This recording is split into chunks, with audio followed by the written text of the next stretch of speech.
Hello students, last class में हम लोग कृत्रिम वर्धी प्रजनन के बारे में पढ़ रहे थे, जिसमें हम लोग कितने प्रकार देखे थे। 5 तरह से देखे थे।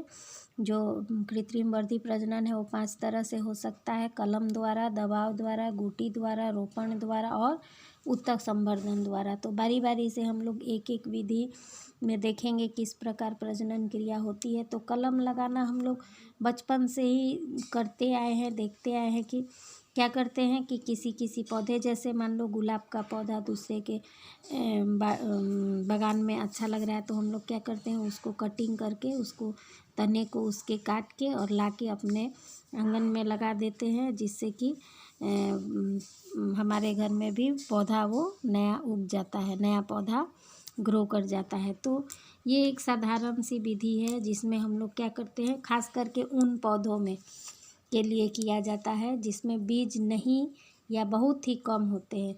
तो ऐसी अवस्था में उनका प्रजनन क्रिया जो है वो रुक जाएगा।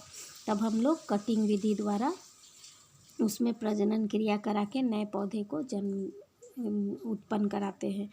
इस प्रक्रिया में क्या किया जाता है, किसी स्वस्थ पौधे के तने का कलिका युक्त या गांठ युक्त टुकड़ा काटते समय ध्यान रखा जाता है कि उसमें गांठ अवश्य हो।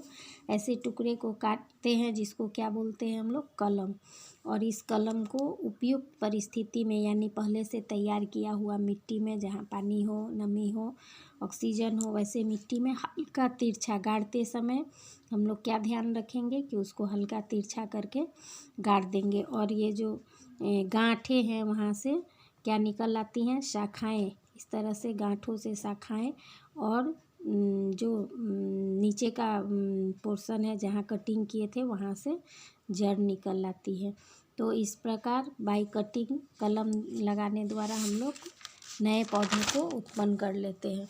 और अगर गाड़ने से पहले उसको उसमें ऑक्सीजन को में डुबाया जाए अगर उसको, उसके तने को, तो और जल्दी निकल आती हैं जड़ें।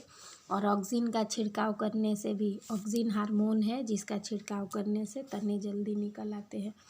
तो ऐसा हम लोग गन्ना, गुलाब, गुड़हल, अंगूर आदि पौधों में करते हैं। इस विधि का सबसे महत्वपूर्ण उपयोग क्या है कि इस विधि द्वारा एक ही बार में और कम से कम समय में कई पौधे एक साथ तैयार किए जा सकते हैं। नेक्स्ट है दबाव द्वारा। तो दबाव द्वारा प्रजनन की जो क्रिया है, इसमें उन पौधों की शाखाओं को हम लोग उपयोग में लाते हैं जिनकी जड़ें, जिनकी तने जो हैं वो, शाखाएं जो हैं वो मिट्टी तक पहुंच जाती हैं।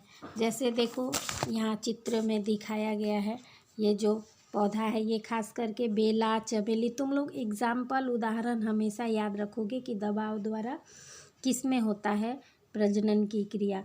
तो ये देखो इसका डाल जो है, इसका शाखा जो है वो मिट्टी तक पहुंच जाता है। सभी पौधे में ऐसा नहीं होता, लेकिन कुछ खास पौधे हैं जो बेला, चमेली, नींबू, नाशपाती, उसमें देखेंगे हम लोग कि जड़ तक पहुंच जाता है। तो उनको हम लोग क्या करते हैं, पौधे का जो ये निचला शाखा है उसको क्या करते हैं, ऊपरी जो इसका छिलका है, छाल है, उसको हटा लेते हैं, चाकू से खुरच के हटा लेते हैं और इसको और झुका के मिट्टी के अंदर दबा देते हैं।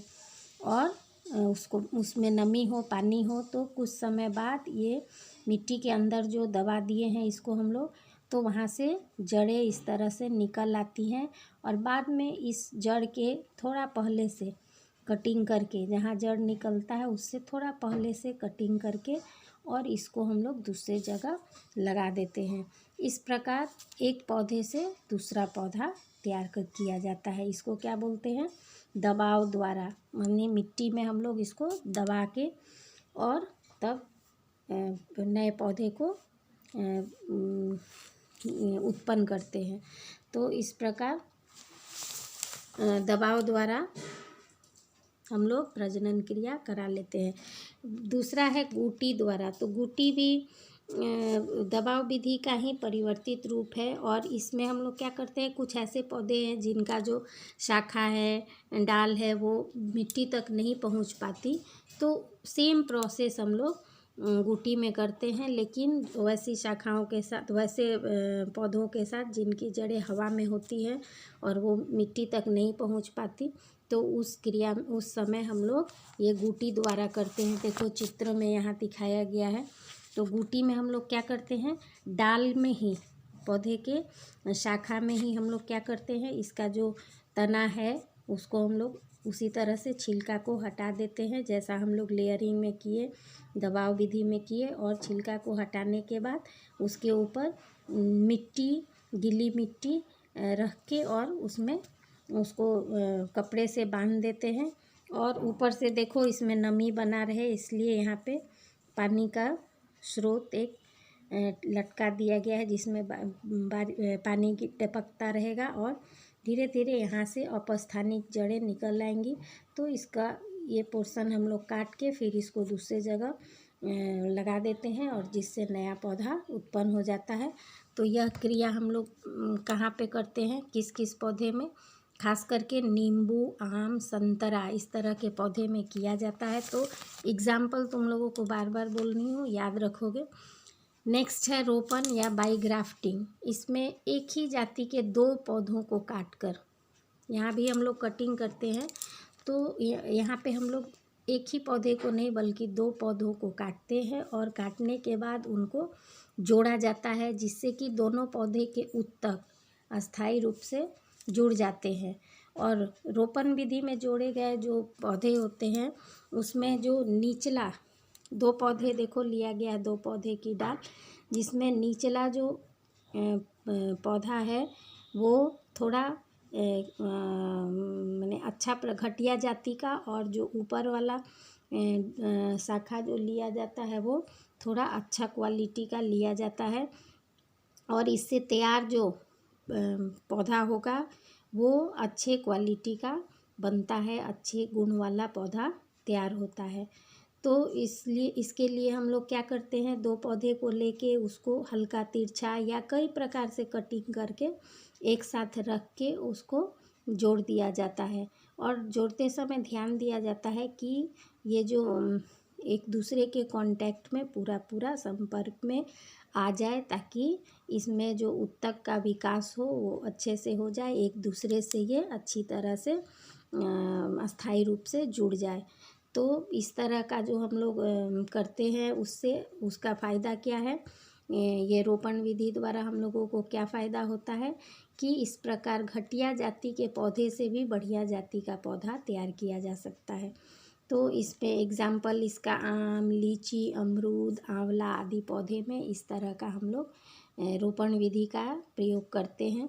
तो रोपण विधि कई प्रकार से शाखाओं के जोड़ के अनुसार किस तरह से दोनों शाखाओं को जोड़ते हैं, दोनों टुकड़ों को जोड़ते हैं, उसके अनुसार निम्न प्रकार का हो सकता है। कशारोपण या वीप ग्राफ्टिंग में क्या किया जाता है, दोनों को तिरछा, जो स्टॉक है, जो नीचे वाला पोर्शन है उसको स्टॉक बोलते हैं, तो स्टॉक को तिरछा और सायन को भी तिरछा काट के और दोनों को एक साथ जोड़ देते हैं।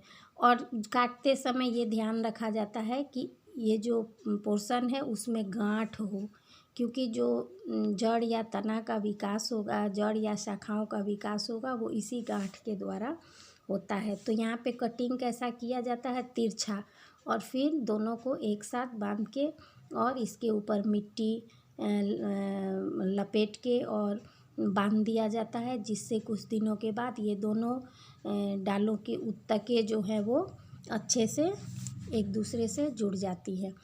और दूसरा जो है वो वेज रोपण या वेज ग्राफ्टिंग, इसमें देखो वी के शेप में कटिंग जो किया जाता है वो कैसा किया जाता है, स्टॉक को भी वी शेप में और सायन को भी, ताकि ये अच्छे से इसके अंदर प्रवेश पा जाए और अच्छे से फिट हो जाए, ताकि दोनों जड़ शाखाओं की उत्तकें जो है वो अस्थायी रूप से आपस में अच्छे से जुड़ जाए।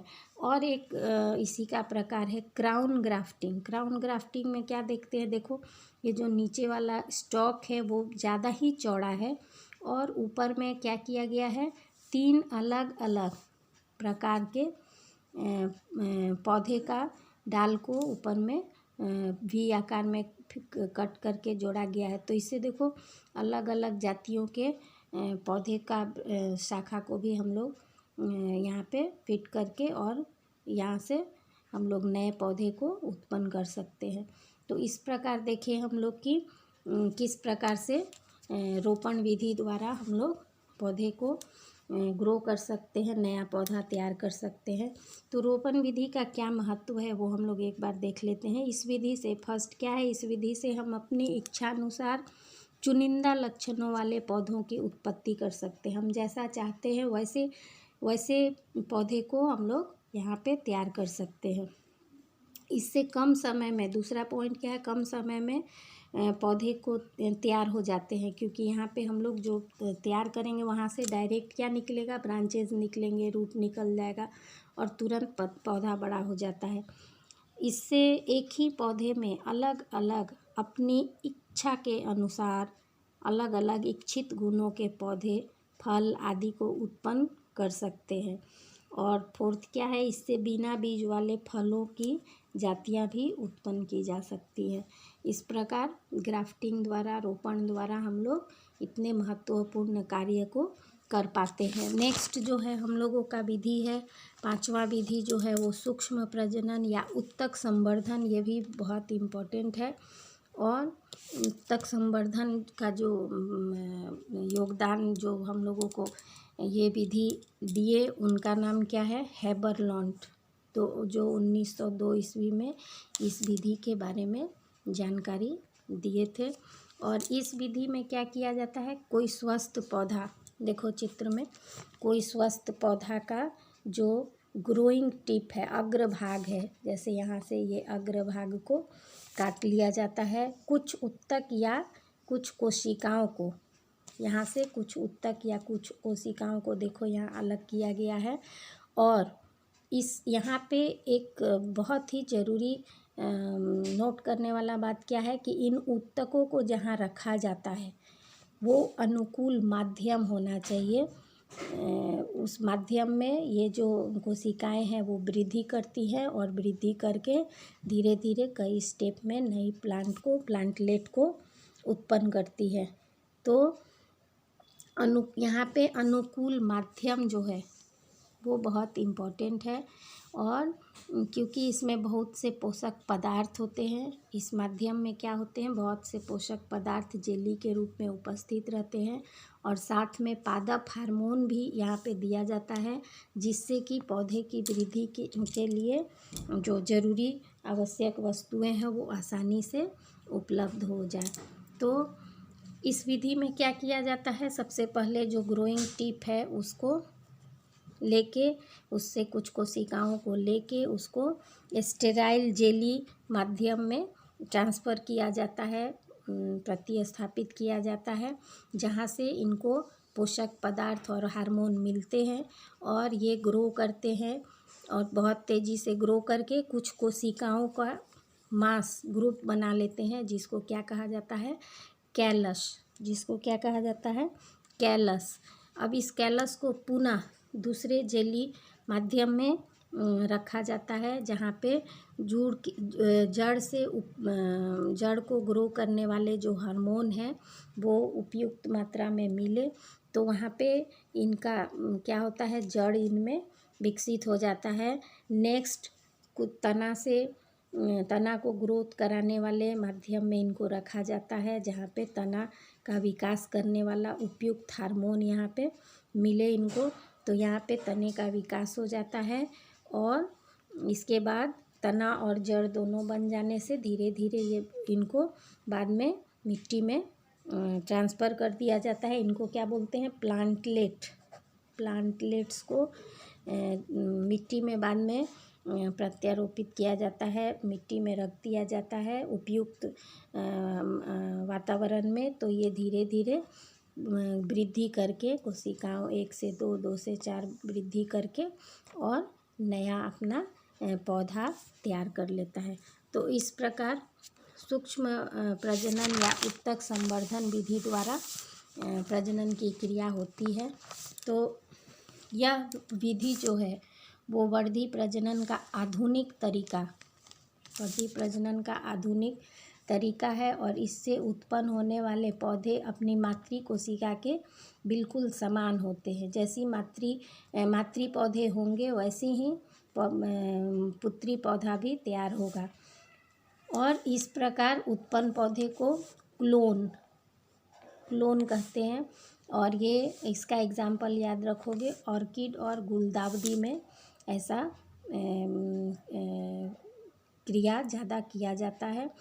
उत्तक संवर्धन क्रिया द्वारा पौधे का प्रजनन किया जाता है। और यह विधि उन पौधों में प्रजनन क्रिया की आवश्यक है जहाँ बीज उत्पन्न नहीं होते या परागण क्रिया नहीं हो पाती है। ये इम्पॉर्टेंट है, याद रखोगे, क्योंकि तुम लोगों को पूछता है कि उत्तक संवर्धन का महत्व लिखो, तो वहाँ पे ये लिखना ज़रूरी है कि ऐसे पौधे जहाँ पे बीज उत्पन्न नहीं होते हैं या परागण की क्रिया नहीं हो पाती है, वहाँ पे हम लोग उत्तक संवर्धन द्वारा नए पौधे को उत्पन्न कर सकते हैं। इस विधि द्वारा विलुप्त हो रहे या कम संख्या में हो गए पौधे के प्रजातियों का विस्तार पुनः किया जा सकता है। ऐसे पौधे जो विलुप्ति के कगार पे हैं, अब 1-2 पौधा 10 पौधा ही बचा है, तो वहाँ पे हम लोग उत्तक संवर्धन द्वारा कई पौधे तैयार कर सकते हैं। तो इस तरह से हम लोगों का वर्धी प्रजनन जो है वो ख़त्म हुआ। अब हम लोग नेक्स्ट अलैंगिक प्रजनन क्रिया नेक्स्ट वीडियो में देखेंगे।